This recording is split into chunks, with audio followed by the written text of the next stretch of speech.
Ladies and gentlemen, welcome. Highly Opinionated, episode 44, the best sports show out. I'm your co-host, Josh. Ladies and gentlemen, the best co-host in the game. What's up, JG? How you doing, my brother? What up, fellas? How we doing today? We good, man. We good. How are you, man? Everything good with you? Doing great, man. Life is good. Can't complain. I hear that. I hear that. Life is definitely good, man. Ladies and gentlemen, the best producer, the best editor, the best guy here on Highly Opinionated, Mr. Ross. What's up, bro? How you doing, man? I'm good. How you feeling, Josh? I'm good, man. I can't complain. I'm glad everything going well for you, brother. Yeah, I'm just trying to stay cool out here in this heat. Yeah, man. The temperatures here on the East Coast, man, they calm down just a little bit, but it's still hot outside for sure. So I feel like the best way to stay cool, watch Highly Opinionated, watch the Club JG podcast. That's the two best ways to stay cool, man. Drink some water while you watch. Already. And make sure you got the AC blasting. You got you. You ain't got the AC blasting. Yeah, it's dead. But we appreciate you. We don't want nobody dying. We appreciate you watching the show. Appreciate you viewing episode 43 of Highly Opinionated. I'll give another special thanks to Chase coming through as a special guest last week, man. Great interview if you ain't watch it. If you have watched and you want to rewatch it, go back and rewatch it again. But Chase doing great things. Shout out to Team Mello, 7U. Ross, tell them where they can follow us on our social media. Yes, sir. Y'all can follow us on Instagram at highly opinionated __. Follow us on TikTok at highly opinionated _SS. And follow us on Twitter or X at highly O_SS. And of course, y'all already on the YouTube, so make sure you like, subscribe, leave a comment, and we will be sure to comment back. Absolutely. Ladies and gentlemen, we love the engagement, love the comments, we love the interactions, the messages, everything. You guys make Highly Opinionated what it is, so we are nothing without you. So we thank you from the bottom of our hearts here from the show. We appreciate you, and we look forward to having you guys on if and whenever you guys are ready to come on. It's always a safe space here, Highly Opinionated. JG, my brother, are you ready to get episode 44 started? Yes, sir. Let's get it. Let's get started. Let's change it up because there's so much news going on in the NBA. Let's start off with the NBA offseason. Let's start off with one of the biggest stories up to date. LeBron James has opted into his player option with the Los Angeles Lakers, a 1-year deal. What's your obviously? I know you gave your thoughts on the Club JG podcast, but just summarize it up real quickly. What you think about that? How you feel that? What do you think the Lakers need to do to improve their team? Yeah. So first off, LeBron is Brian Windhorst made a comment that I thought was interesting. This is the first time that LeBron James has actually opted into a contract in the eight or nine contracts that he signed throughout his career. This is the first time he's actually opted into a team. Normally, he would opt out and look to sign and become a free agent, looking to sign a new deal either with the same team or looking to leave elsewhere. What's different about this is he's opting in with caution. Rich Paul, obviously, we saw what his agent has said about him, looking at the roster. And this wondering night, where are the Lakers? Excuse me.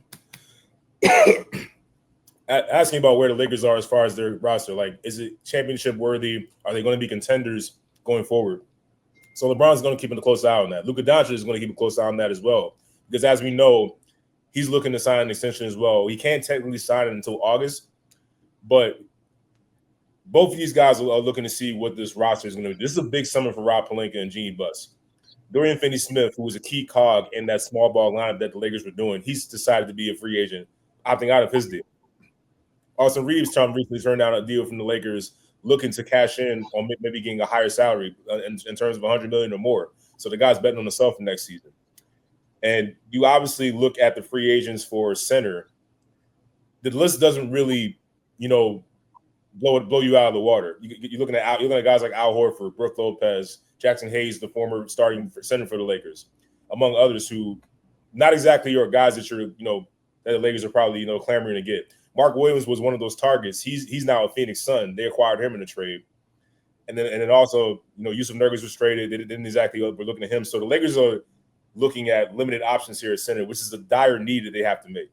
So Brook Lopez has emerged as a possibility. DeAndre Ayton, we just found out got bought up by Portland. He could emerge as a possibility. But the Lakers need size, they need shooting, and they need defenders. Because we see that as of right now, this roster is not exactly championship worthy, even with Luka Doncic. So we look at that. or could we possibly be living in a world where LeBron James could want to be traded?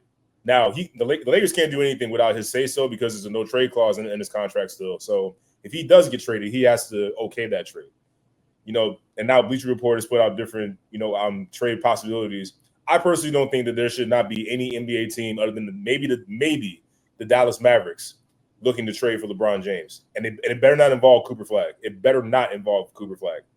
I barely say Dallas because it's just, look, at this point, we all know how great LeBron James is all time. He's one of the greatest of all time. We understand all that. Where you have him ranked, whatever. If you blow your team up for 1, maybe 2 years with LeBron, you're setting yourself back 5 years, dare I say a decade. So I don't think any team should want to trade for LeBron James, but obviously the possibility is out there. The only one that I would see as a possibility is the Dallas Mavericks. But in the grand scheme of things, I don't think LeBron wants to go anywhere. I think he wants to end his career with the Lakers. But this opt-in is putting pressure on Rob Pelinka and Jeanie Buss to make sure that they get this roster construction done this summer. So, yeah, LeBron opts into a $52.6 million contract this season, next season with the Lakers. The new calendar year starts January 5th. The NBA calendar season starts January 5th. So next season, $52.6 million. As you said, the Los Angeles Lakers are going to lose Dorian Finney-Smith. He's a free agent. He opted out of his contract. Reports has it that the Houston Rockets has emerged as the land that will be the landing spot for Dorian Finney-Smith. So a nice 3-and-D guy to go down there in Houston to go along with the offseason that they had. Which included giving Jabari Smith over $100 million contract. I'm actually getting the numbers right now. Jabari Smith, 5-year, 120. Jabari Smith, 5-year, $122 million rookie contract extension. So the Houston Rockets are definitely trying to make moves. As far as the Los Angeles Lakers, getting back to LeBron opting in, I mean, LeBron James is a great player, all-time great. Again, like you said, wherever you rank him, whether you have him at number 1, number 2, number 3, somewhere in the top 10, wherever. However you rank him is where you rank him. I don't think it really matters, and I never thought that LeBron wanted to get traded. In fact, here's Chris Haynes on NBA TV talking about LeBron, actually thoughts of LeBron getting traded. So as you saw, Chris Haynes came up and said that he's talked to Rich Paul. There's no deal in the works with LeBron. Like, LeBron's not going to get traded. I never thought he would get traded. So him opting into a $52.6 million play option. I mean, that's smart money. He should take that money. That's probably the most he would make this year anyway. Some team probably, if they wanted to sign him, he would probably have to sign to a lesser than 52.6. So it's all, the Lakers are Luka Doncic team. They're trying to build around Luka Doncic. So obviously there's a fork in the road with that, because trying to build around Luka, you got to get a timeline that fits Luka. Luka's timeline is not necessarily LeBron James's timeline. So the Lakers are kind of in a tough situation with that. But again, LeBron was smart for opting in, but I never thought he wanted to get traded. Some other news going on in the NBA. Jordan Clarkson, Utah Jazz. Go ahead, I'm sorry. No, I had a question for you, man. So, like, since we know that there's this fork in the road, I don't think it's a hard question. Look, Luka Doncic is your future. You're now in your future. If I'm Rob Pelinka, listen, I got to tell LeBron straight up, look, this is where we are. We're building for the future with Luka Doncic. If this team is probably not going to be good enough for you, then we would need to ask you, would you like us to try to trade you to a team that may be in more of a win now situation, where their timeline fits more your timeline? Because if the Lakers are smart, which I think they are, they would be catering to the timeline of Luka Doncic, not LeBron James. No, we agree on that. They should cater to Luka Doncic timeline. He's the best player on the team. I understand that. And he's obviously the youngest player. That matters too, obviously. But getting back to the point of LeBron has the no trade clause. Right. So, yeah, you're going to have to work that out. And you can't just trade him to a contending team. It's not like how the NBA was back in the day. Like a contending team would have to trade. Like, I'm just saying, not saying he's going to the Cavaliers. The Cavaliers will have to trade 5 or 6 rotational pieces. That's stupid. Like, you're not doing that. You know what I'm saying? So that's why I'm saying, like, that's why I don't think he's going to get traded, because what are you trading him for? You're not trading him. Like, Houston's not going to trade him straight up for Kevin Durant. So that's the only way, a trade like that probably will work. And Houston probably would have to trade another piece just to get, just for the money to add up. depending on first apron, second apron. So I just think LeBron was never going to get traded, and the best move for him was to opt in, and that's what he did. Jordan Clarkson is finalizing a contract buyout with the Utah Jazz. What obviously now he's a free agent. What contending teams you think could use Jordan Clarkson services? Jordan Clarkson is a professional scorer, but recently I've read this report that there's not a lot of interest out there for Clarkson, and I find that a little bit surprising. I know he's not exactly a defender; he plays necessarily like basically one end of the court on offense, but the guy can score. I don't think you can never not have enough, never not have enough offense, especially off the bench. So I think he could help the Boston Celtics with the situation they're currently in. That's the first team I'm thinking of. Maybe the New York Knicks give him some firepower off the bench. Jordan Clarkson, I think, can really help a lot of teams, especially coming off the bench with his offensive ability. If teams are concerned about his defense, that's a legit concern. But in this league, in the NBA, you got to be able to score. You got to have some guys that can score. And Jordan Clarkson definitely fits that profile. So I think he can help a number of teams in both the East and Western Conference who may want to bolster their bench a little bit more. Dare I say Houston? This probably will not happen. He has a defense problem. He's not the best defender. He can help Oklahoma City come off the bench, be a scorer for Oklahoma City. He's surrounded by defensive players, so that'll make him automatically a better defensive player because you're around better defensive players. And who's their scorer off the bench? Casey Wallace, that's a good point. Caruso. They don't really have a legit scoring guard off the bench that's coming to my mind. Aaron Wiggins had an impressive. Aaron Wiggins had an impressive NBA Finals, so I think he's capable of doing that. But I get what you're saying. Like I said, Jordan Clarkson can help a number of contending teams. OKC is a great fit. He can help Denver. He can help a bunch of contending teams for sure. It's no disrespect to Aaron Wiggins, but Jordan Clarkson is a better scorer than Aaron Wiggins. Okay, that's fair. So I think, and then again, being around that defense, they wouldn't have to give up anything. You just had to add it, bring him in. So I like that move for the. I like Clarkson on Oklahoma City. I like your talk about Houston. I like your talk about the Knicks. Indiana would be an option. So Hollenberg got hurt. Milwaukee would be an option. No Damian Lillard. You found me? They need a scorer. So a scoring guard, I should say. So speaking of Milwaukee, Bobby Portis, he re-signs with Milwaukee, $44 million deal to stay with the Bucks. The Bucks are kind of in limbo. What do you think they are? Because obviously Damian Lillard tore his Achilles, so he's out. Giannis, we thought early in the offseason that Giannis might want to get traded. Still up to this day, he has not been traded yet. So where are the Bucks at? And where your thoughts are where the Bucks are at roster wise, and where the Bucks at Eastern Conference wise? Yeah, I don't think Milwaukee wants to get away from they don't want to trade Giannis. So let's get it out of the way. They don't want to. I think they should? Yeah. I think they should try to get what they can back from him in terms of value now while he's at this peak. And it's like, yeah, the Eastern Conference seems like it's wide open with the injuries of Jason Tatum and the injuries to Tyrese Halliburton. You look at Cleveland Cavaliers, no one really believes that they're like just juggernaut in the Eastern Conference. So if from Milwaukee, there is a realistic chance to compete in there, but I just don't know if they have enough without Damian Lillard and it's just Giannis. Like we've seen this iteration of, okay, Giannis, go dominate the paint. We'll surround you with shooters and all that. Brook Lopez, an unrestricted free agent, he's no longer there. So how has that changed things all of a sudden? Chris Middleton is no longer there. Damian Lillard's not going to be there. So it's like how much of a threat is Milwaukee? They seem like a mid-tier team to me, like a 4 or 5 seed. Yeah, they could win a playoff series, but when push comes to shove, I don't know if they can win. Semifinals, Eastern Conference Finals, getting to the finals. And if I'm Milwaukee, I'm seeing that, and I know how much Giannis values winning. He values loyalty, which is one thing we love about Giannis Antetokounmpo. He's one that's like an old school mentality. We appreciate that. But as a basketball fan, I just feel like Milwaukee could get a good haul for him in terms of picks, maybe some future first round picks, and then Giannis can get with a winning situation that can catapult himself to another championship. That's how I feel about it. So Milwaukee, like you said, they're kind of really like it's weird. Like they're kind of in this limbo where it's like, yeah, maybe they can compete, but it's like you look at the roster and it's like, well, how well can they really compete, even in an Eastern Conference that appears compromised right now? Yeah, I know a couple teams in Texas that would love Giannis Antetokounmpo services. So I'll just leave it at that. Definitely, the cupboard is not bare in Houston and San Antonio if they wanted to go get Giannis. I never bought into the Bucks with Damian Lillard. It's no disrespect to Damian Lillard. I think he's a great player. Again, where you rank him at is where you rank him at. John, me and you had Breon on the show, and Breon swears up and down that Damian Lillard is better than Kyrie Irving.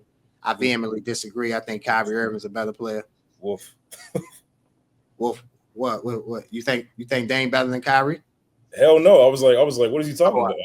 Yeah, we love Breon, but I don't. So, but anyway, I digress. Like, I never bought into the Bucks with Damian Lillard. I just didn't. I think he's a great player, but he's a great player on one side of the court. Kyrie Irving he'll strap up when need to. You feel me? I haven't seen that necessarily from Dame. So I think the Bucks, like you said, are in the middle of the pack. And again, I thought the Bucks should have tried to trade Giannis before the draft, because now you could have decided what you wanted to do. Now, you're at his mercy. If I was Milwaukee, I would have went to him and said, look, Giannis, we can't get this situation right. It's going to take us a little bit of time. We traded all our picks to get Dame. You feel me? We traded the other picks we had to get Kuzma, the one asset we had, Middleton, to get Kuzma. So, this is a rebuild, somewhat of a rebuild. And they didn't do that. So, and I get it. You're not going to want to go trade your best player. I totally understand that. So, things definitely happen. But yeah, I think Milwaukee's at best the middle of the pack team, and they might be in the play-in team just strictly Giannis, just because the East has gotten better. With Orlando, the Knicks stayed afloat. Detroit got better. Atlanta got better. We'll get to Atlanta in a few minutes. So some of these teams, middle of the pack, I'm going to keep saying it every episode. Don't sleep on the Philadelphia 76ers. If they healthy, they're going to be a problem. You feel me? I'm just saying. Come on, man. Don't do that. You do this every episode when I talk about Philadelphia. Next. You're petty.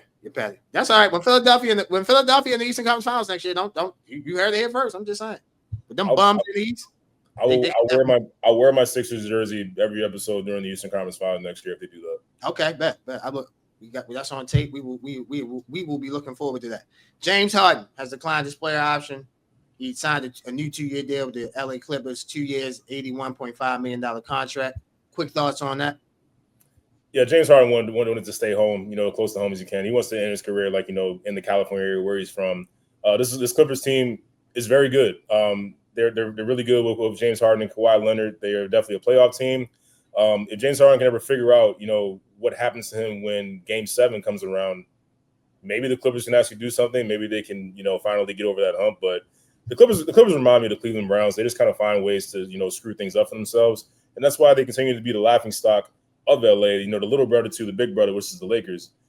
If I'm Steve Ballmer in the Clippers, I would have been trying to get the Clippers out of LA, moving to Seattle, moving to Vegas, let them get their own fan base, because they will never take over LA.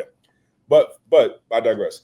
This is a great signing for the Clippers. Great move for James Harden. He fits really well with their offense. And Ty Lue, I think he's going to flourish as his career starts to wind down a little bit here. And he's still got a lot of great basketball left in him. Don't get that twisted. So I think this Clippers team needs James Harden. James Harden needs the Clippers. James Harden, third team All NBA last season. So obviously has some good basketball left in him. It was inevitable that the Clippers were going to re-sign James Harden. So 2-year deal, let the second year is a player option. So I'm not surprised by that. Good move for the Clippers. Good move for James to stay at home. Julius Randle signs a 3-year, $100 million deal to stay with Minnesota. Julius Randle and Naz Reid, they both signed big contracts, over $100 million contracts to stay with Minnesota. So it looks like Minnesota feels like they have their core. Anthony Edwards, Naz Reid, Julius Randle, Rudy Gobert. Obviously, you got some young guys turn Shannon, Rob Dillingham. So it's all about drafting well, developing young talent, and trying to fill in the roster, the right free agents to fill in the roster. More likely than not, the Minnesota Timberwolves will lose Nickeil Alexander-Walker. He's a free agent. He's an unrestricted free agent. So more likely than not, they will lose him. But your thoughts on Minnesota, what they did with Julius Randle and Naz Reid? You hit it right on the head. They want to keep that core they had together with Naz Reid, Randle, Edwards, and Rudy Gobert. I mean, these guys are coming out like back-to-back appearances in the Western Conference Finals, so they are trending in the right direction. Anthony Edwards has to start taking that next step. When teams are starting to double team him, how does he make other guys around him better? He showed flashes of that this postseason. He showed growth from the previous one. He's got to continue to take that next step. I thought Julius Randle had his best postseason of his career. He played tremendous basketball, in my opinion, up until that OKC series. So this was the right sign, and Julius Randle fits really well with Minnesota, as I thought he would when that trade first went down with Karl Anthony Towns. So this is the front office is making the right moves. Like you said, they got great young players in Terrence Shannon Jr., who I think is going to be a big rotational piece for Minnesota next year. And then you mentioned Rob Dillingham as well. He's a very good player that didn't even play that much this last year. I see him stepping into that role more that Nickeil Alexander-Walker had, as well as Terrence Shannon. So I think the Minnesota Timberwolves are definitely trending in the right direction. Just got to keep developing, like you said, and just draft well. And you got the right coach at the helm too, doing a good job. Naj Reid, 5-year deal, $125 million deal to stay with the Minnesota Timberwolves. That's a little high for my liking. They paid Julius Randle $100 and gave him $125. I think Julius Randle's a better player than Naj Reid. That's just my opinion.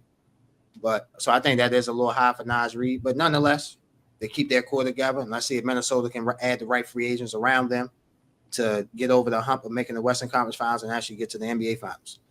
Let's go over a few trades quickly. 1-for-1 deal. Lonzo Ball traded from the Chicago Bulls to the Cleveland Cavaliers for Isaac Okoro. What are your thoughts on that move? This is a sneaky good trade. I think that Lonzo Ball can really fit well with the Cavaliers. Like he's a starting caliber guard that can fill in if Darius Garland were to get hurt. You can also have him out there with Garland and slide Donovan Mitchell to the small forward position. So I think Lonzo Ball is definitely a sneaky good addition for Cleveland. He can bolster that bench. He can really push the rating on fast break. He can have Darius Garland play off ball, which he's really good at as well. So yeah, this is a sneaky good signing. Yeah, I like it for both teams. Sneaky good trade. I like it for both teams only because it gives both teams what they need. I felt like Isaac Okoro really wasn't going to play with the Cavaliers. They got a lot of wings on that team. So him going to Chicago, young movement, youth movement, he could fit right in, come in, play defense. Hopefully he can work on that jump shot, get that corner 3 down pat. Hopefully he can do that. And Lonzo Ball, the Cavaliers didn't have a second string point guard. I know they had Ty Jerome, but I think Lonzo Ball is better than Ty Jerome in my opinion. So absolutely. I think he can help catalyst that second team and get them in the right play, get them in the right motion, settle them down, and he can still score if need to. So I like the move for both. I like the one. It's rarely a 1-for-1 trade is even. I actually feel like both players fit the teams that they're going to. Lonzo going to Cleveland and Okoro going to Chicago. 3-team trade: the Atlanta Hawks, Brooklyn Nets, and the Boston Celtics. The Atlanta Hawks received Kristaps Porzingis, a second-round pick. The Brooklyn Nets received Terrence Mann, the number 22 pick in the NBA draft. The draft that just happened. And the Celtics received George Niang and second-round picks in the future. Obviously, the Boston Celtics are trying to shed salary. They traded Drew Holiday to Portland for Anthony Simon, so they're trying to shed salary to get under the luxury tap and get out of that second apron. So Boston knows that they're more likely than not going to be a championship contender. They'll field a good team, but they won't field a championship contending team, obviously, without Tatum. So again, that's why they traded what they traded away. I like the move for the Hawks. I like what the Hawks did. You get Trae Young. Trae Young obviously is quote unquote your best player. Jalen Johnson comes back. Kristaps Porzingis. You still got Okongwu. You still got Zachary Ricochet, the first pick last year, should take a step forward. So the Hawks definitely have some pieces, and I think the Hawks should be a much improved team this year. Last year they didn't make the playoffs. They lost in the last play-in game to Miami. I think the Hawks would be a top 6 seed in the East this year. So I talked about this a little bit before. I knew that this fire sale was coming with the Boston Celtics when Jason Tatum went down, because we talked about this team, and you mentioned the second apron of the salary cap, how this would affect a team like Boston. They were cashing in on this core to try to get championships, and they had a good window. But when Tatum went down, obviously everything went south. So rather than deal with the punishment of the salary cap income, and they decided to get ahead of the game smartly, by letting go of Porzingis, letting go of Drew Holiday. I still think it's not out of the question that Jaylen Brown or Derek White could be up for trade. I think it's a way more unlikely, but I don't think it's out of the question. So we definitely got to keep an eye on the Celtics. I don't think they're done yet being active with trades, so something to keep an eye on. For the Hawks, Yeah, Porzingis is a nice piece. You know, he's definitely someone that can fit into Atlanta's offense. You imagine a pick and roll, pick and pop with Trae Young and Kristaps Porzingis. You got two really great shooters, so it's definitely going to make it a difficult matchup. I just don't. I still see them as a play-in team, maybe like number 7 or number 8. I don't know about top 6 and everything. It's just we talk about guys that are superstars and who are stars. Trae Young is one of those guys that's just like he's really good. Like he can score. He fills up a stat sheet, but Atlanta hasn't really gone anywhere past the 8 or 7 seed. Definitely not out of the first round with Trae Young since that year where he took out the Knicks. We haven't seen a whole bunch from Atlanta. We haven't seen a bunch from Trae Young. And I've had moments where I've thought to myself, well, if you're Atlanta, why not entertain the idea of trading Trae Young and starting over? See what you can get for him, because what you have here with Trae Young has not really worked. Yeah, it puts people in seats and makes Atlanta watchable. But are you trying to be just a team that just makes it into the playoffs, or are you really trying to compete in the Eastern Conference? I personally don't take Atlanta very, very serious right now, even with the addition of Kristaps Porzingis. So I kind of have them as a play-in team. So, yeah, I mean, again, we fighting over 1 or 2. Well, not fighting, but we disagree over 1 or 2 spots. So I get that. So I'm not going to go back and forth with you with that. I do feel like the East is down, though.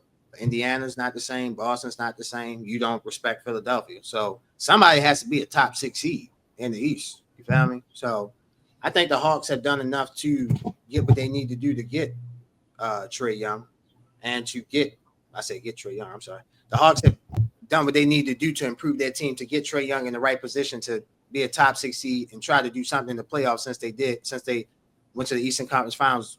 What was that, 6, 7 seasons ago? Probably it's been a while. So I would say about 5 to 7 seasons ago they went to the conference finals. So I just look at it as the Hawks they've improved their team with the draft. They've improved their team with trying to get Porzingis. And again, they didn't really have to give up anything to get him. They gave up George Niang. Like Porzingis is a better player. So I think the Hawks would be a top 6 seed. And I like the moves that they made during the offseason so far. Last trade that we'll go over, the Charlotte Hornets and the Utah Jazz. Colin Sexton. Colin Sexton is going from Utah to Charlotte for Jusuf Nurkic. Your thoughts on that? Yeah, Nurkic wasn't going to play long in Charlotte. Just being an older player, veteran player, he wasn't going to stay in Charlotte for long. So that was inevitable.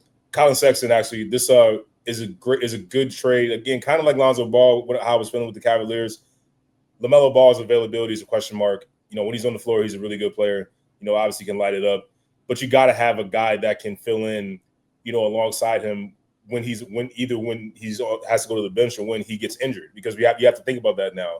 Last season, Charlotte's backcourt averaged all of 13.3 points per game when LaMelo Ball was either going to the bench or injured. So Colin Sexton has become a much better scorer, much better offensive threat in his few years with the Utah Jazz. So I think he can provide some stability at that position in case LaMelo Ball gets injured again. They can provide some scoring that's much needed.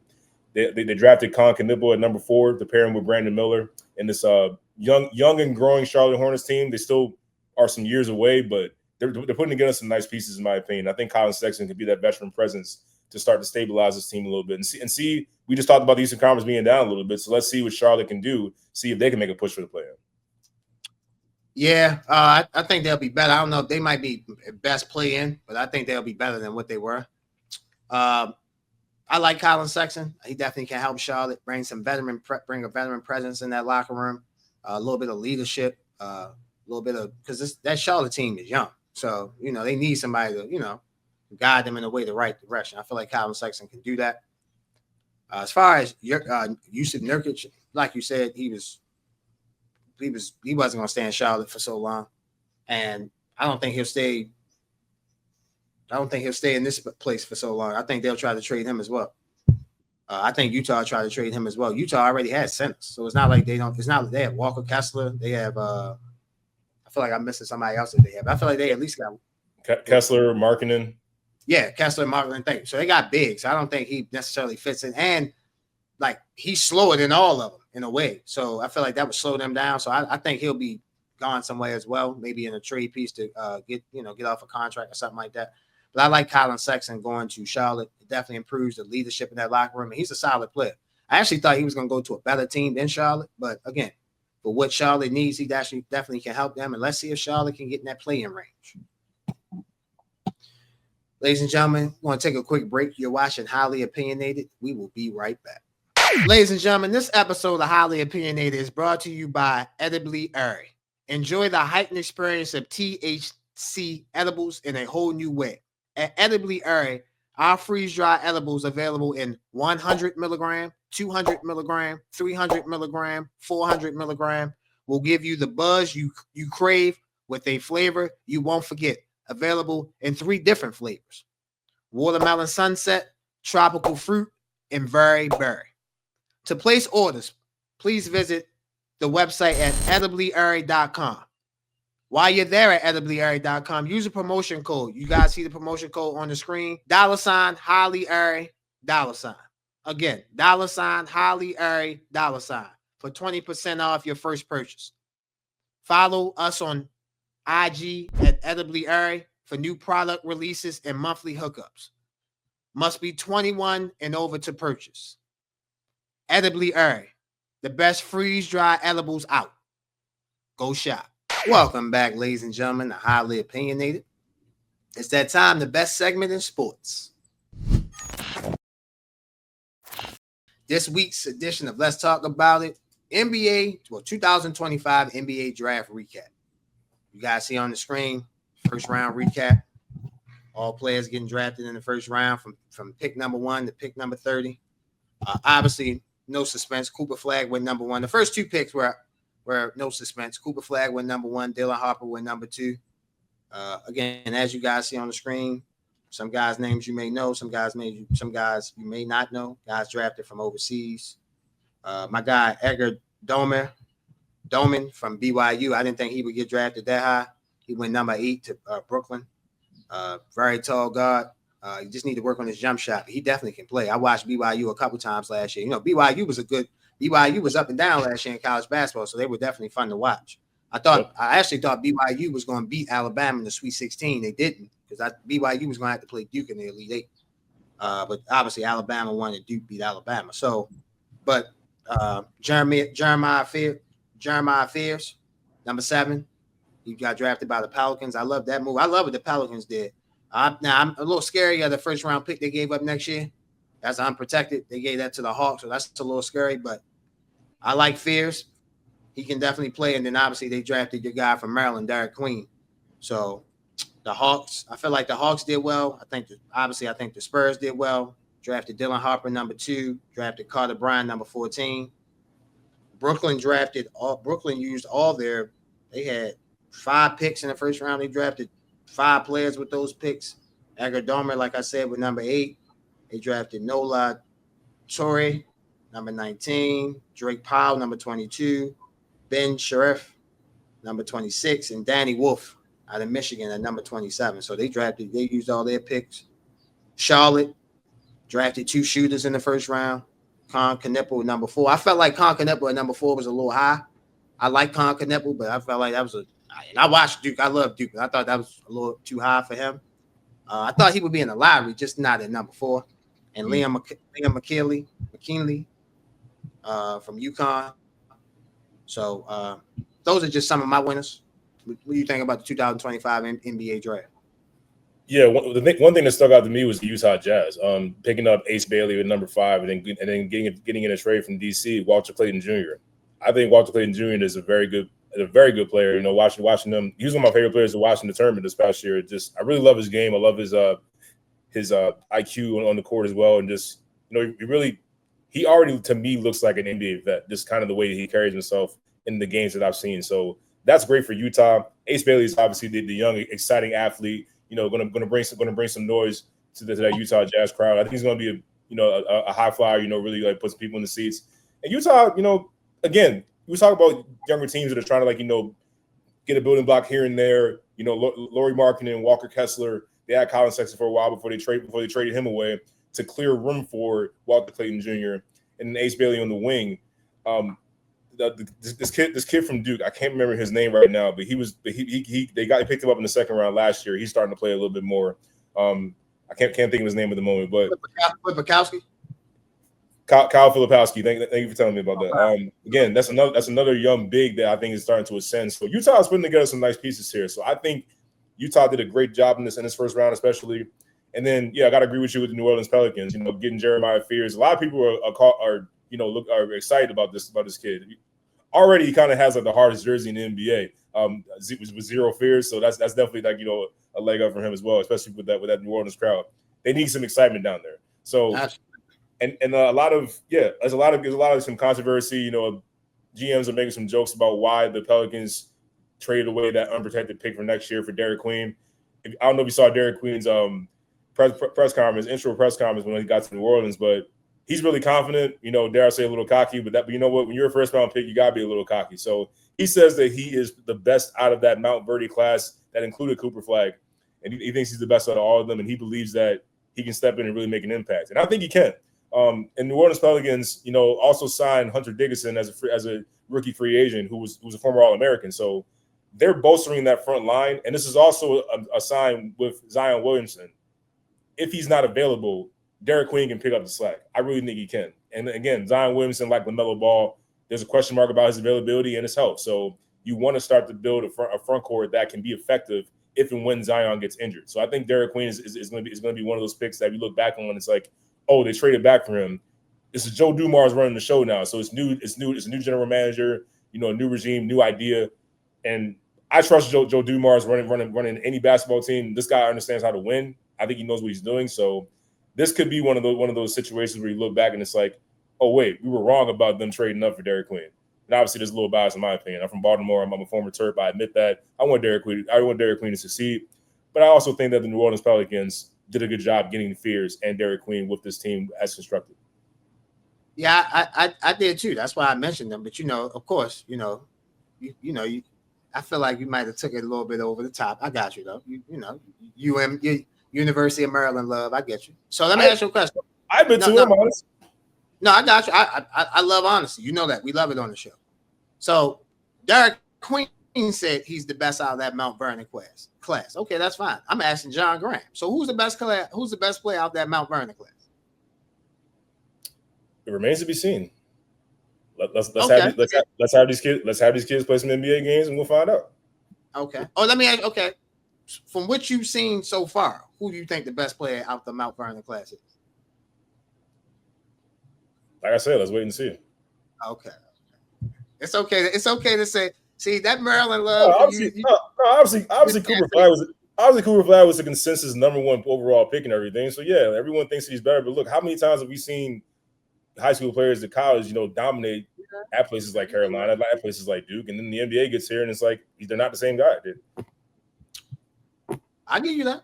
You make a great point with that. I give you that. We will. I think up to this point, Cooper Flag has been the best player out of that class. But you are right. This starts a new journey. Summer League starts ladies and gentlemen, Summer League starts this weekend. We got the Salt Lake Classic on Salt Lake Classic starts Saturday. The California Classic starts Saturday as well. So you got the Salt Lake Classic, California Classic. I feel like it's 4 Summer Leagues, and then you got the main one in Vegas. It might be 3 or 4. I feel like it's 3 of them. California Classic, Salt Lake Classic, and then I feel like I missed. I think there might be one in Orlando, if I'm not mistaken. Maybe I could be wrong about that. Maybe, yeah, I feel like it was. I don't know. We'll find out how many summer leagues it is before the end of the show. I got you. But my point is that it's a new regime, so it's a new time for these players. Obviously, what they've done in college and what they've done in high school doesn't matter. So Derek Queen and Cooper Flag, even though one was picked at 1 and one was picked at 10, Derek Queen was picked at 13. One was picked at 1, one was picked at 13. They both at evil levels now. They both at 0. They got to start and work their way up, back up to, work their way up the totem pole. So, but yeah, I like what New Orleans did. I like what Philadelphia did, getting VJ Edgecombe. Now, again, he has to work on his jump shot, but I like that for them to go along with what they have. And like you said with Ace Bailey, I like the move for Ace Bailey. Utah is young, take a chance. It was, obviously before we did the show, we was talking about what we were talking about, and we were talking about Ace Bailey might not show up, but obviously he's shown up in Utah. He's had his press conference, so everything is good. So he will obviously be on the court this weekend in Utah for the Summer League. So that's definitely good. just looking at some other teams that I like that what they did before you go. Asa Newell, the Atlanta Hawks, the number 23 pick. I like that. And I like Cedric Coward. Memphis picked him at number 11. They stole him from Duke. He was supposed to go to Duke, and then he wanted to go in the NBA draft. Congratulations to Cedric hopefully he has a great NBA career. Great story. Unbelievable story. Yes, he does have an unbelievable story. And my favorite pick, and I'm not just saying this because he went to Duke, the Phoenix Suns, man, they got right. They got right. They got Mark Williams on draft night, and they got Malawa out of Duke. I'm not gonna lie, I wanted him to fall to 14 so bad. I like Carter Bryant, but I wanted Malawa because at that point, now with Wemby shooting all them jump shots, you got somebody behind you. You feel me? I seen him play. Remember, he was on South Sudan. That South Sudan team almost beat Team USA when they was in that exhibition run in the 2024 U.S. Olympics. Yep. They was out overseas, so he can play. And I seen him play against Joel Embiid, Anthony Davis, the bigs on that Bam Adebayo. So I like what the Suns did. You got Mark Williams and Malawa, and I'll say this: they don't have that many. They don't have a lot of great wings, but they damn sure got a lot of guards. So if they could turn, parlay one of them guards into a solid wing,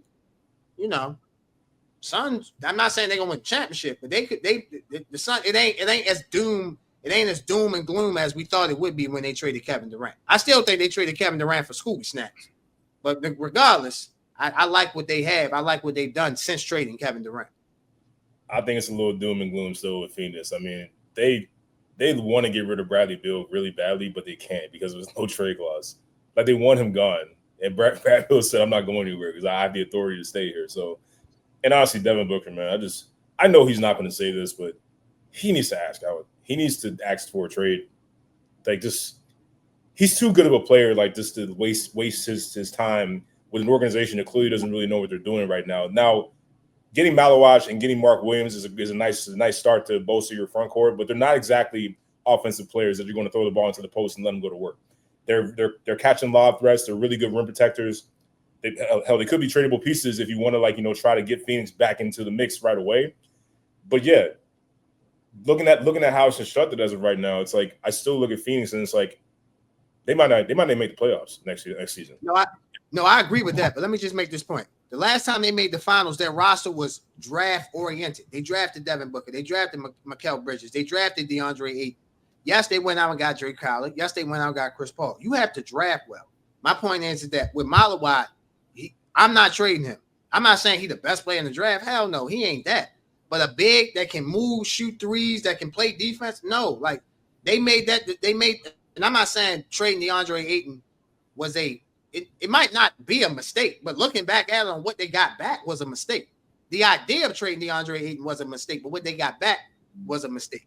Agreed. So what I'm saying is that no, like look, rookies don't like this, but they're cheap labor.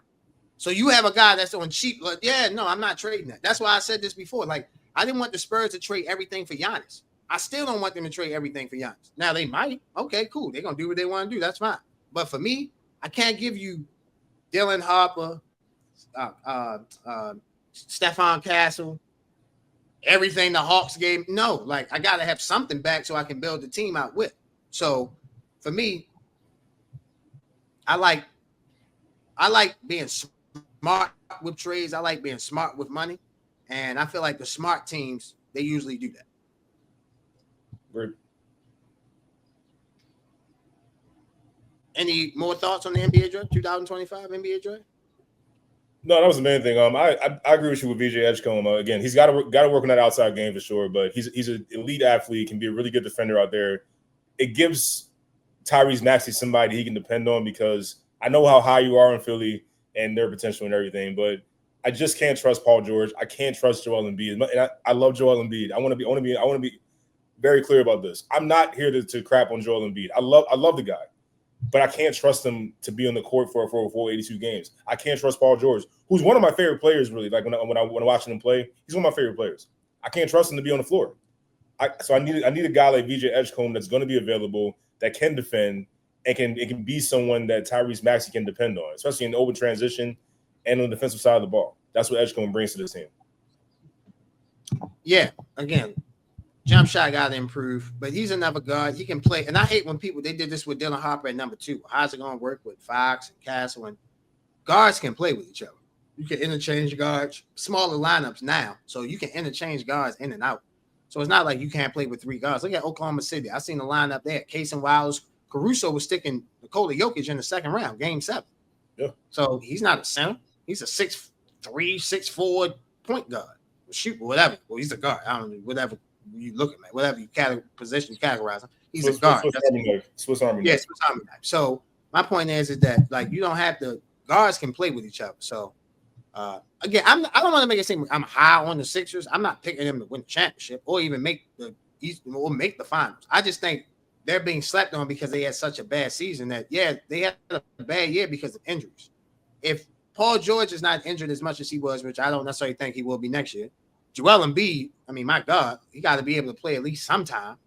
I just think, the roster that they had, they got the number 3 pick. I'm surprised they didn't trade that pick, but again, they like VJ, and they should like VJ. I just think Philadelphia people not talking about them. I get why, but I just think Philadelphia is a team that people should just keep their eye on. So, the Washington Wizards, they drafted Trey Johnson with the number 6 pick and Will Riley with the number 21 pick. I'm not trying to crap on what the Wizards did.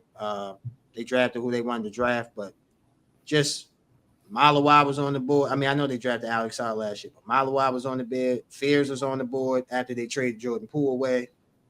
Derek Queen was on the board. Clayton was on the board. Maybe that was too high for him. So, just a very simple question. I'm not trying to shit on Wizards or Wizards fans. I love the DC area. DC is an amazing city. I love it. Will the Wizards ever contend to win a championship in our lifetime? No. Okay, I agree with that. Okay. I'll take it a step further. The NBA needs to give Baltimore the Wizards back. Just take it away from DC and give it back to Baltimore. Because originally they were the Baltimore Bullets and DC took them. DC should give Baltimore the team back. And you know what? DC wouldn't even miss them. They got a whole bunch of other stuff going on that they're paying more attention to than the Wizards. They got the rose petal. What is it? The cherry blossom festival going on. They got the Commanders. They love their Capitals. So hey, why not just take the Wizards? Let them go back down to I-95. Let Baltimore get their team back because they are an atrocity. They are an abomination. And I feel bad for the young players that are there because I actually like Bub Carrington and the other young players that they have there right now. It's just I've seen this organization year after year, decade after decade, just waste talent and then eventually trade them away. And then they end up there was a streak going on that every time the Wizards traded a player away, they ended up winning the championship for 7 straight seasons. So what does that tell you? Everything seems to get better when a player gets traded out of DC versus coming to DC. I remember going to a game not that long ago, a Wizards game, and I saw Chris Middleton at the end of the bench. He wasn't playing yet. I felt awful for him. He looked distraught. I'm looking at his face. Yo, Josh, I lie to you not, bro. I'm looking at Chris Middleton. This dude looks defeated. He was like, "Damn, I can't even hear. Damn, I'm at the end of the bench. Bro, he looks like he wants to leave. He doesn't want to be here." And it was so glaringly obvious. Every time out, he's standing up doing the half clap, yeah. I'm like, he does not want to be here. You feel bad for a guy like that. Coming from the heights of winning a championship in Milwaukee to DC, I mean, that's rock bottom, man. And how long has DC just been rock bottom? It's what are you doing? Upper management, what do you do? Coach after coach, you fire coach after coach after coach. It's not working. When does the GM and the owner get looked at a little bit more? Especially the GM is dude, what are you doing, man? I think it's gotten so bad. DC might as well just go ahead and just let the Wizards go back to Baltimore. The NBA need to do an investigation to see how they can make that happen because I don't think DC would miss the Wizards. And quite frankly, I don't know how much worse you can get. So why not? So I'm not gonna say who he is, but my friend said the same thing. And he said, yo, Baltimore got the perfect nickname, the Baltimore Bullets. It fits Baltimore well. So maybe we can get a less menacing name. Nowadays, everyone's a little bit. high sensitive about a lot of stuff now. So maybe let's not have one that we know we're talking about. Maybe not have a name that is regard to guns in Baltimore. Try to have a more positive image, but still, we can figure out the name. But just you can find a team name. Just give them the team back. Yeah, the Wizards are hot garbage, hot ass in a hot air balloon. They ain't shit. They never will be shit. I'm not trying to disrespect their players. They obviously have NBA players on their team, and they should be celebrated for making the NBA. But yeah, that organization, it's not the players' fault. It's not all the players' fault. It's not the players' fault. Some of the players, all the players are good, but a lot of players in the NBA, they need coaching. They need the right situation. They need the right leadership. Washington just doesn't have that. They've never had that in my lifetime and never will have it. I shouldn't say never will. I don't think they ever will have it. The Gilbert Arenas era, the John Wall era with Bradley Beal, there was some good basketball. They just ran into LeBron or a better team than them. I give you that. But the past, ever since the John Wall era, it's like, what have you done? Yeah, let me just say this. I hate when teams in the East say that, like, we ran into LeBron. Yeah, y'all lost to LeBron 1 or 2 years, but the Wizards lost to Isaiah Thomas. He's my height. Like, I'm not disrespecting Isaiah Thomas, but bro, come on now. Like, you didn't just lose to LeBron. Like, Jeff Teague said that on his show. Man, we just ran into LeBron. Bro, you lost to the Pacers. Yeah. LeBron didn't play on the Pacers. So, like, yeah, obviously losing to LeBron, I can understand that. I don't even like saying LeBron. Losing to the Cleveland Cavaliers, because LeBron was on that team. He was the best player. Was a young fellow on that team by the name of Kyrie Irving, too. I think he's pretty damn good. Just a fellow who watched basketball here and there. So, but hey, I digress. Whatever. The Cleveland Cavaliers, yes, most teams in the East lost to the Cavaliers. I get that. But, bro, you also lost to the Pacers. You also lost to Isaiah Thomas. Like, they lost. Bradley Beal and John Wall lost to Isaiah Thomas. Like, that's like kind of unacceptable. Yeah. You found me? That's fair. So, for me, like, the Wizards, to me, they don't have a competent organization. And if you don't have competence up at the top, it trickles down to the players. The players can be Michael Jordan, Scottie Pippen, LeBron, Kobe, Shaq. They need competence. Jerry West, Phil Jackson, Pat Riley, Eric Spoelstra. You feel me? Pat Riley, Jerry West. You feel me? They need competence. Players need competence. So they just let Jordan Poole. Like, I'm watching them last. It's toward the end of the season. They just let Jordan Poole go nuts. Like, dude, go ahead and shoot whenever you want, wherever you want. And I watched them literally shoot from damn near the logo on like just a random possession. It's like, this is awful basketball. This is a terrible product that you're putting out here, and you're asking people to spend money on this. It's damn near a crime that you're asking patrons to spend money to watch this garbage. This is not basketball. This is pickup that I was watching with the Wizards. It was pickup. Highly paid. Everybody had to pay. Watch the pickup game with the Wizards. Yeah, I got you. Yeah, again, I just don't think the Wizards, they don't have the competence that they need to run an organization, so that trickles down to the players. Great NBA draft. Again, Cooper Flagg, your number 1 overall pick. The least surprising thing of it all. He's going to Dallas. We'll quickly touch on that before we take another break. Again, not surprised by Cooper Flagg being number 1. I think the Dallas Mavericks are in a great position. Let's see what they do in the NBA. Let's see what they do, during NBA free agency. See how they improve their team. But I think the Mavericks will be right there in contention when they get Kyrie Irving back and be a factor in the Western Conference. Yeah, I agree. Great. Obviously, the correct pick to pick. Everyone knew that this was going to happen. This was, redemption for Nico Harrison. Given what he's gone through, trading Luka Doncic away to the Lakers. People were legit looking for him. They were trying to hurt this man, which I thought was obviously excessive. I don't think anything's that serious where you want to seek out and try to hurt somebody. Just saying, but this was good for the Mavericks to get Cooper Flagg. I mean, you put him in there with 2 Hall of Famers in his first rookie situation, and Jason Kidd, who's proven to be a really exceptional coach in the NBA. So if the Mavs can just keep themselves afloat until Kyrie Irving comes back, it looks like the timeline for Kyrie could be, I think at the earliest, maybe January. We'll see how his knee reacts and continues to get better. But Anthony Davis has you keep him healthy. They shored up their front court. Bringing back Daniel Gafford on a 3-year, $66 million deal, and then you also have Derek Lively back there. Najee Marshall, who I think I'm pretty high on. I think he's going to be a little better for this team than he was last year. But you just got to keep everything afloat until Kyrie Irving gets back. And I think Dallas. I think they still have a chance to compete in the Western Conference. I'm talking they could really be like one of the top tier teams. Yeah. You mean win the West? Yeah. Well, like Yeah, I agree with you. yeah, if you get Kyrie Irving back and you keep yourself afloat until playoff time, Mavericks got a legit shot to go to the finals. I agree with that. The Mavericks definitely have a shot. They just need to stay healthy and sign the right free agents. Looking like we actually have two breaking news. We can have the breaking news symbol come now. D'Angelo Russell is signing with the Dallas Mavericks. So that'll be the point guard that the Dallas Mavericks have until Kyrie Irving comes back. The second breaking story we'll actually take a quick break, and then we'll come back. As you see John's face, he just saw what I just saw. So ladies and gentlemen, we'll take a quick break. You'll watch a Highly Opinionated, and we will be back with that breaking news. Ladies and gentlemen, this episode of Highly Opinionated is sponsored by Wolves of War. In some of the episodes, you can see my co-host and Ross wearing a brand called Wolves of War. Wolves of War is our first sponsor, ladies and gentlemen, and we are so thankful to have those guys sponsoring Highly Opinionated. Thank you very much. The actual meaning of Wolves of War is that it represents having a strong path behind you through the battles of life. With the right people behind you, you can get through anything.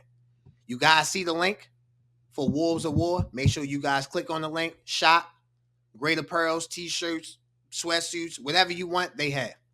Once again, Wolves of War. Make sure you guys go shop. Welcome back, ladies and gentlemen. Highly Opinionated. I teased you guys before the break that we had breaking news. Time for that breaking news.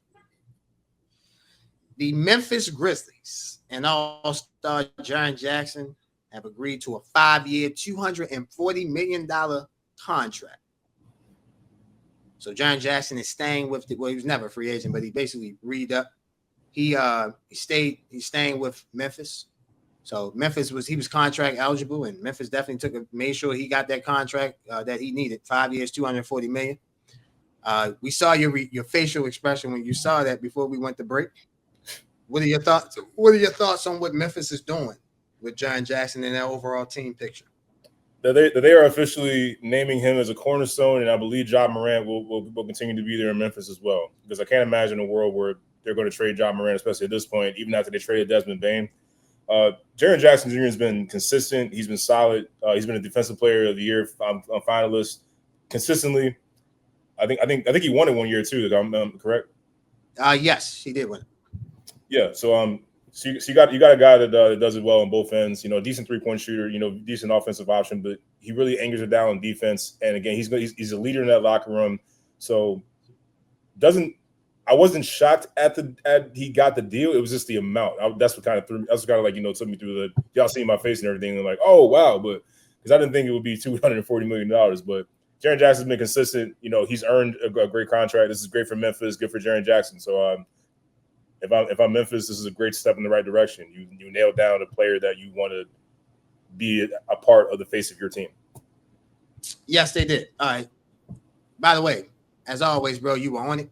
Jaren Jackson Jr. won the Defensive Player of the Year in 2022-2023 season. So you were on it with that. Now, with Jaren Jackson, just going over what he is, his season last year, he averaged 22.2.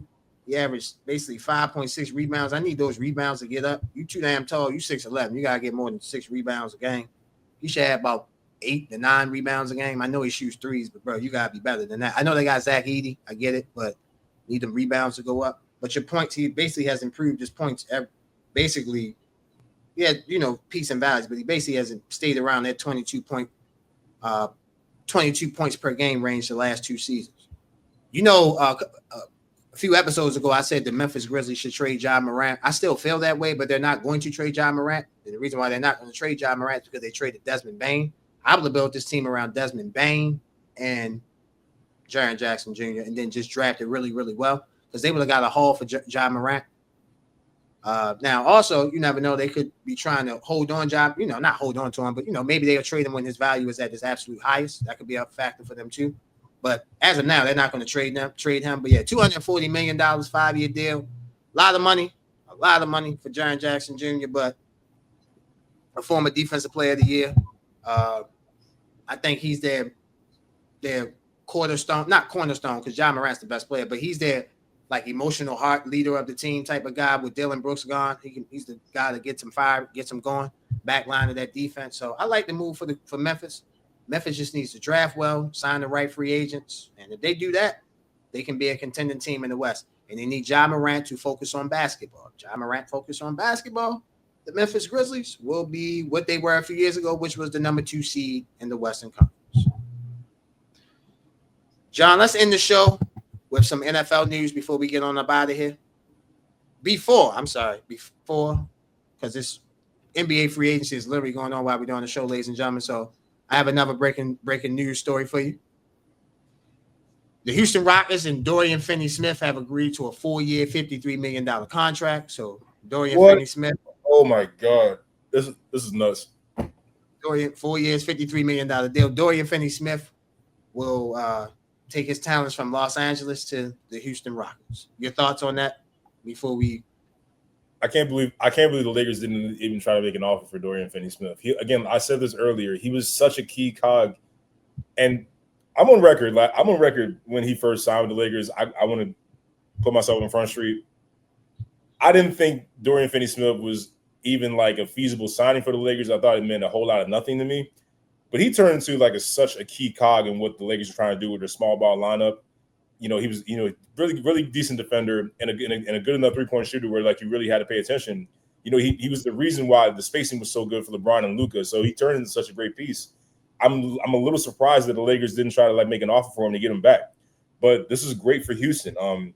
This continues to bolster their depth, and it's another veteran presence to help with this relatively young team. Even now they have Kevin Durant, but he still got Amin Thompson, Şengün, Cam Whitmore, Eason, and Jabari Smith Jr. Dorian Finney-Smith can fit right in my opinion. I think he can really be a contributor for this Rockets team going into next season, almost immediately.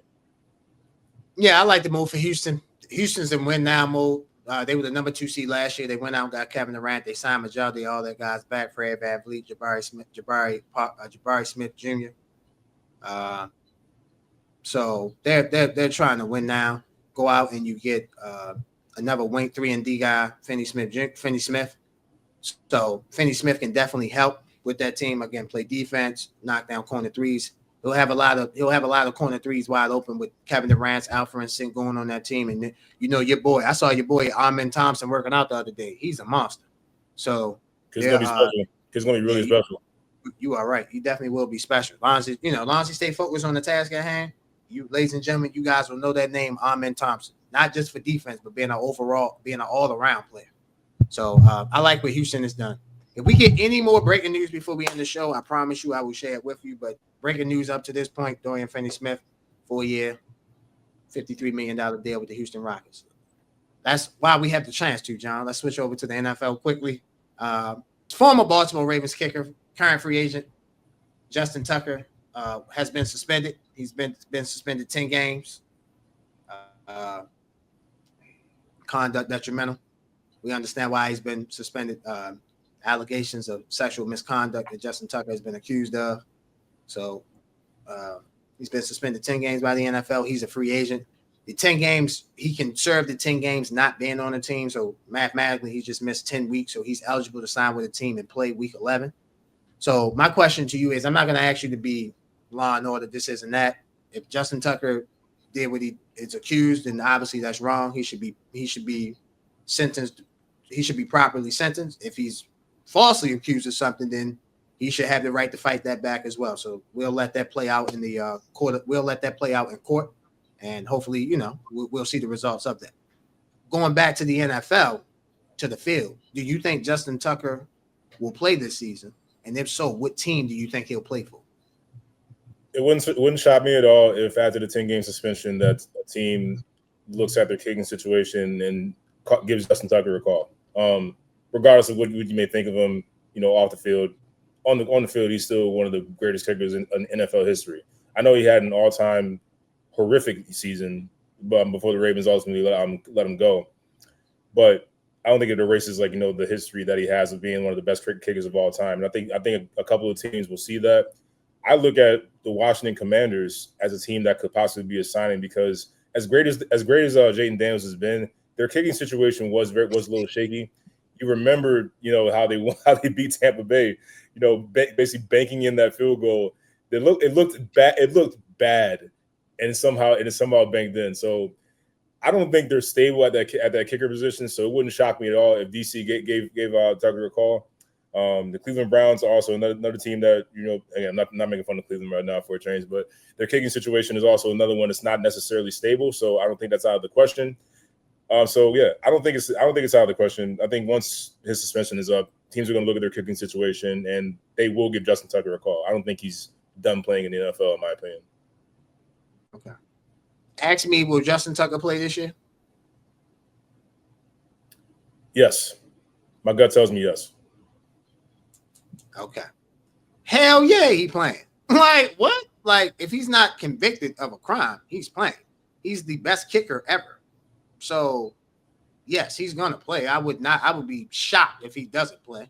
Like you said, teams will have kicking issues, and they'll just realize, okay, well, it's week 9. Okay, week 10, somebody bring him in for a workout. Let's bring him in for a workout. Let's make him do all the protocols, make him earn the spot. And then, yes, I think Justin Tucker will play before the end of the season. I don't have the team in mind. It's kind of hard right now to predict what teams will be contenders, non-contenders in the NFL. Well, not all the teams, but you get my point. Like, basically, there'll be a team that we don't think is good that will be good. We think a team that will be good that probably will be bad. So I got to see how the standards look up. But I definitely think Justin Tucker will play again in the NFL. He will definitely play this season in the NFL. So is Justin Tucker suspended 10 games? He will be eligible to play week 11 of this season. Our last NFL topic, there's been a trade. Pittsburgh Steelers have acquired Jalen Ramsey and Jonnu Smith. The Miami Dolphins have acquired a 7th-round pick in Minkah Fitzpatrick. I'll start off. I'll let you go last because you're the resident Pittsburgh Steelers lover. So I know you got all good things to say about the Pittsburgh Steelers and their fan base. So I'll start off first. I like the trade for the Steelers. I'm not being wheeled in because last year I got suckered in with Aaron Rodgers. So I'm not being that. But I do like the trade. Aaron Rodgers. Let's start off with Jalen Ramsey. Jalen Ramsey can play corner or safety. So they traded Minkah Fitzpatrick. If Jalen Ramsey doesn't work out at corner, he can start playing safety. They still have Deshaun Elliott. They have the Steelers have another safety. I got to look his name up. But they Thornhill. They have Thornhill who they signed. So I like their solid safeties, Elliott and Thornhill. So that can definitely work out. But again, if that doesn't work, you can put Jalen Ramsey back at safety. You still have Joey Porter and you signed Darius Slay. So those guys can be your starting 2 cornerbacks. We know what Joey Porter represented as a cornerback. And people were wondering, okay, Aaron Rodgers signed with the Steelers. Who is he going to throw the ball to? You got Jalen Warren, the running back. They drafted Johnson, the running back out of Oregon in the 2nd round. But now they might have the second best tight end tandem in the NFL with Pat Freiermuth and Jonnu Smith behind Mark Andrews and Isaiah Likely. The Steelers might have the second best tight end tandem. You obviously drafted a running back in the draft, like I mentioned. The tight end tandem. You got my man DK Metcalf. You expect they expect Calvin Austin to step up. They expect Roman Wilson to step up from Michigan. One thing we know about the Steelers, they know how to draft receivers. So at least one of those guys would be solid to good to go along with DK. So I like what the Steelers have done. They've invested in their offense. They've invested in their defense. Only misstep I thought they could have did was draft a quarterback in the draft. Doesn't matter what quarterback they would have drafted. Obviously, most people thought it'd be Shador, but it doesn't matter who they would have drafted. I thought they could have did that. They drafted Will Howard in the 6th or 7th round. I don't think he'll turn out. I think he'll be a backup at best. But I love what the Steelers have done with the additions of their team, and I like this trade for the Steelers. They're showing a lot of faith in Deshaun Elliott as safety. It hasn't really worked out for teams that had Deshaun Elliott in the past. But hey, maybe he found a system that works for him. Only this time, Minkah Fitzpatrick isn't going to be back there to cover everyone's ass. That's what Minkah Fitzpatrick did best. He made those corners feel comfortable playing press. I was shocked that they traded Minkah Fitzpatrick. I thought this guy was an absolute stabilizer on the defensive side of the ball for the Steelers. Like, he was a big time reason why they were so good defensively. Why Deshaun Elliott had such a great season last year, I think it was because Minkah Fitzpatrick was back there. So when you have a great player back there, you feel a little more daring and a little more confident to try things. Well, now the spotlight's going to be a little bit more on Deshaun Elliott. Let's see how he does. And maybe he's found a defensive scheme that fits his skill set. I hear what you're saying about Jalen Ramsey. He's still an all-time great corner. I don't know about his reps at safety, so I can't really speak on that. I just know Jalen Ramsey, the corner, but he's also a football player, so I'm sure he's talented enough and intelligent enough to figure it out playing at safety. So that wouldn't be a concern for me. Yeah, Aaron Rodgers, you got Jalen Warren, you go out and get Jonnu Smith, a guy that Arthur Smith, the OC for the Steelers, absolutely loves. You know, he swears by Jonnu Smith, and he is talented.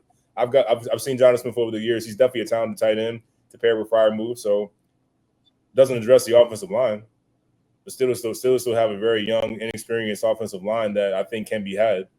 Aaron Rodgers is no longer mobile, so you can't really depend on him scrambling and trying to like make plays off script like he's famously done over his career. DK Metcalf is a great deep threat as well, so you can't dismiss that. You're correct on what you're saying about the Steelers. They can draft wide receivers better than anybody. I envy their ability to draft wide receivers. You know who my team is, and we just can't seem to. Well, although we started to get a little bit better. Zay Flowers made a Pro Bowl. Awesome. Rashad Bateman. All right. Everyone's like, okay, here he comes. I'm still a little, up and down. But needless to say, back to the Steelers. This all means nothing if you don't sign TJ Watt, and soon. He is the reason the Steelers defense is what it is. Now, everyone is assuming that it will get worked out. He's going to be a Steeler for life. But I'm hearing rumblings that TJ Watt is not happy right now with the way insides appear nowhere near close to a deal. Now, could that change overnight? Sure. But as great of a player as TJ Watt, as many games as TJ Watt has actually single-handedly helped them win, there have been games where I watched TJ Watt score more points than the offense, and that's the reason they won the game. I've been on the record, he deserves quarterback money. He better be the highest paid pass rusher in the NFL by the time the summer's over with. And the longer Pittsburgh waits, the more I'm starting to wonder if you're willing to trade Minkah Fitzpatrick, as great of a stabilizer as he's been, is TJ Watt next? No, and you know better than this. I'm just saying. I never thought they trade Minkah Fitzpatrick. I'm thinking he's retired. I would like Minkah Fitzpatrick. He's declined a little bit. He's not the same player he was when they first got him. He was making plays all over the field when they first got him. Obviously, a little bit of age, a little bit of injury. He's not the same player. I'm not. Huh? He ain't that old. Okay, but he's not the same player. Maybe due because of injuries, maybe because of play, whatever. He's just not the same player they got. When they got Minkah from they got him from Minkah on the Dolphins. Miami was the team that drafted Minkah. Yeah. And then now they trade him back to Miami. That's crazy how that worked. But remember that was that time they was tanking for Tua or tanking for whoever he was trying to get at that point. So they traded him to the Steelers. He was making plays all over the field. Minkah Fitzpatrick hasn't been making the same type of plays that they traded for. So I get why they traded. But TJ Watt will be there week 1, September 7th at 1:00. He will be there at MetLife Stadium when the Steelers are on the road playing the New York Jets. He will be there in a black and gold shirt wearing number 90. He will be there. The Steelers, let me just make this point. The Steelers had to go through that stuff with Aaron Rodgers. They had a busy offseason. Draft well, go through the stuff with Aaron Rodgers. Okay, cool. Still making trades. So this obviously they traded for Jonnu Smith and Jalen Ramsey. They've been trying to make this happen for a while now. So now they have their ducks in a row. They know what their team is going to look like. Now they can give TJ Watt the best offer they can give. I understand TJ Watt is he can be unhappy all he wants. He'll be happy when he signed the contract, he'll be happy. But he damn sure gonna make the Steelers fans happy when he's on the field September 7th at MetLife Stadium, 1:00 on CBS when the Steelers play at the Jets. He'll be there. I'm not worrying about TJ Watt. TJ Watt loyal. Where they gonna trade him to? Where he gonna go? Only place that will work out would be you trading TJ Watt for Trey Hendrickson. They the only teams that the only two people that need every single team in the NFL would make a play for TJ Watt if he was actually available. Yes, I get that. Not saying that they wouldn't, but a lot of teams that would give the best offer can't give the best offer because they're invested into the season. The money is already spent. The draft is already gone. You could trade for him for one season and then figure out the deal thing later, or he'll sign somewhere else. That's my point. If a team would do that, why wouldn't the Steelers do that? You know what I'm saying? Like, why wouldn't they just be like, all right, you're out? I wouldn't say property, but you're on our roster. We're going to rock out with this year, and then we can't figure it out. We'll figure it out. Okay, we'll let you walk. The Steelers are going to re-sign it. The longer he holds out, the more crucial reps that he's not getting preparing for the season. I think every day counts. That's all I'm saying.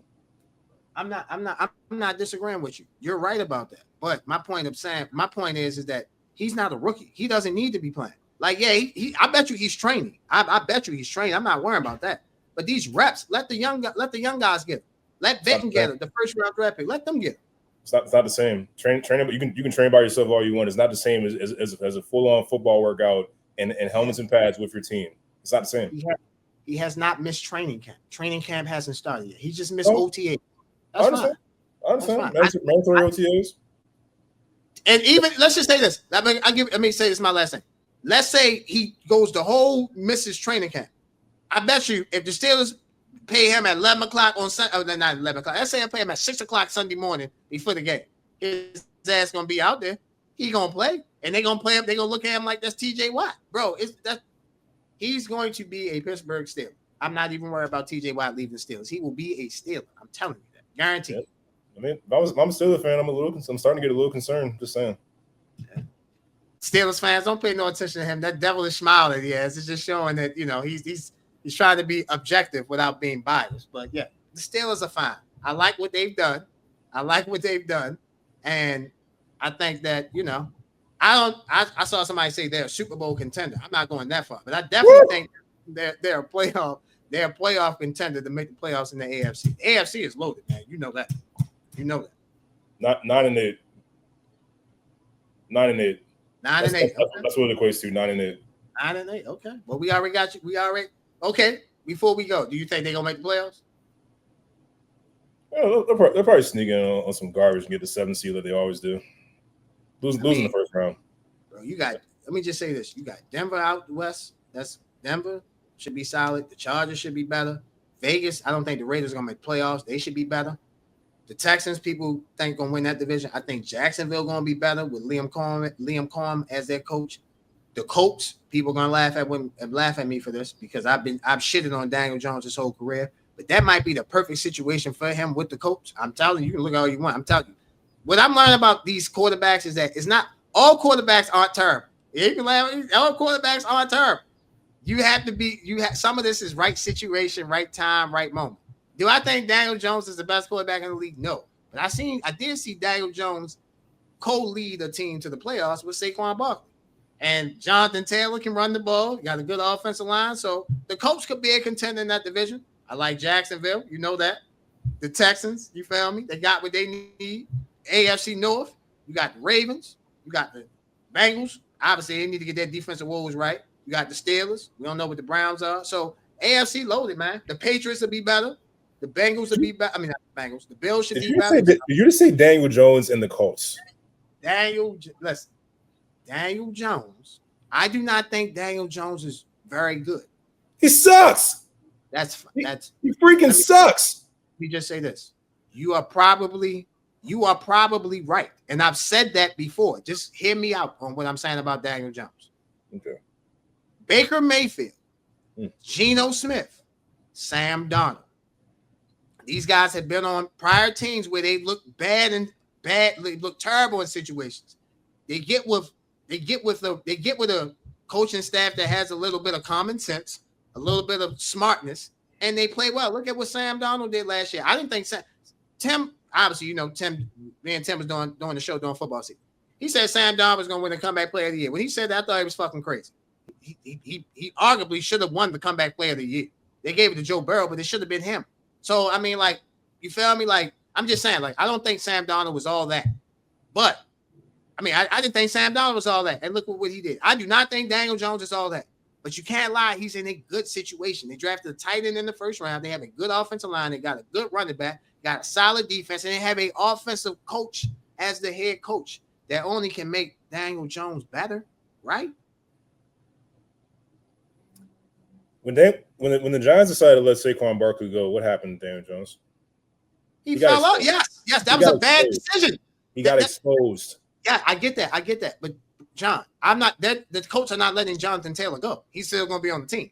That's a bad decision. Just hear me out. Daniel Jones, yes, they thought he was something that he wasn't. That's fine. But that's an organization. That's organizational failure. Who the hell going to get rid of Saquon Barkley for Daniel Jones? A blind man can see that Saquon Barkley is more important than Daniel Jones. So I get that. The Colts aren't going to make that mistake. They're not getting rid of what's the guard name? Quentin Nelson and Jonathan Taylor, and just like, all right, Daniel Jones, you run the show. No, they're not doing that. I just think the AFC South there's no dominant team in that division. Yes, the Texans should win it, but do I think Jacksonville can win it? Hell yeah. Do I think the Colts have a sneaky chance of winning that division? Yes. Daniel Jones plays indoors, come up with an offense that fits him well, run a little bit, read option. You got Jonathan Taylor, throw the ball to the tight end, throw the ball to the speed and tall wide receivers that they got with the Colts. Why can't he have a renaissance year? This is about as wild as your Philadelphia 76ers take. Okay, that's cool. I'm just saying, like, I think Daniel Jones will be the starter with the Colts. I think he will beat out Anthony Richardson. I don't think it's crazy. That's not a high bar to climb right now. No, I get that. I just don't think it's crazy to think, Sam. I just don't think it's crazy to think Daniel Jones. I think Daniel Jones can have 25 touchdowns. I'm talking about all together. 25 touchdowns. If he's 25 and like 10, that's a good year. Okay. 25 and 10, that's a good year. I think he can do that.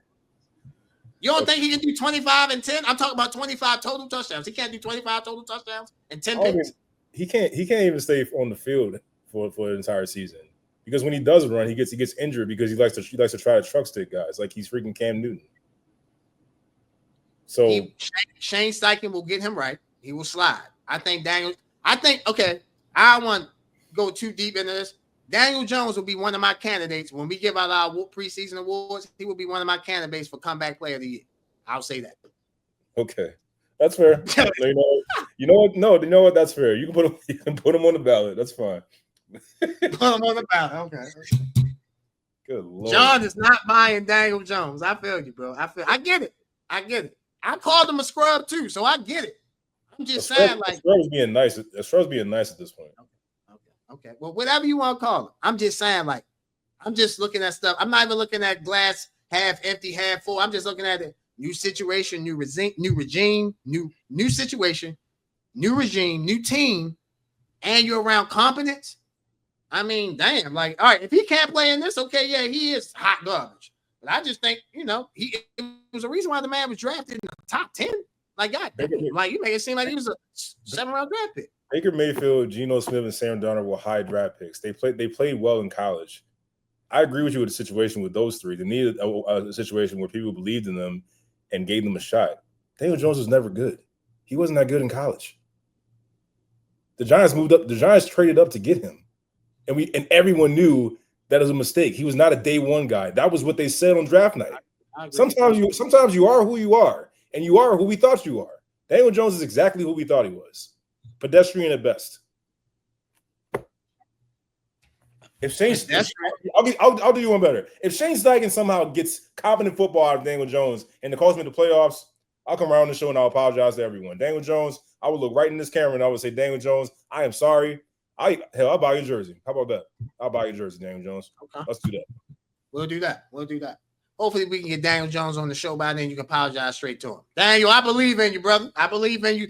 You right situation, you can somewhat play. I don't think you're the best. I don't even necessarily think you're good, but I think you have greatness around you that can pull you up to being good. Kind of what Minnesota did to Sam Darnold last year, pulled them up. We're gonna see what Sam Darnold is in Seattle. I don't necessarily think it's gonna be the same look that Minnesota last year for him in Seattle. But hey, he could prove me wrong. But yeah, Daniel Jones, I like his situation in Indy, man. I like it. I think you can make some noise in Indy. Another Duke Blue Devil. Typical. Oh, the shots fired. Oh my God. That's petty. And just like that, with the pettiness of my great co-host, I'm gonna end episode 44 like that. Ladies and gentlemen, we want to thank you for watching episode 44 of the best sports show out, Highly Opinionated. You guys make sure you like, follow, subscribe. One of the best sports shows out, the Club JG podcast. My brother's doing great things. Just one of the best shows out in general. It's not a sports show. It's just one of the best shows out in general, the Club JG podcast. Keep doing great things over there, brother. All love. For the best producer in the game, the best guy in the game, Ross. The best co-host in the game, JG. I'm merely Josh. We will see you guys next week. We out.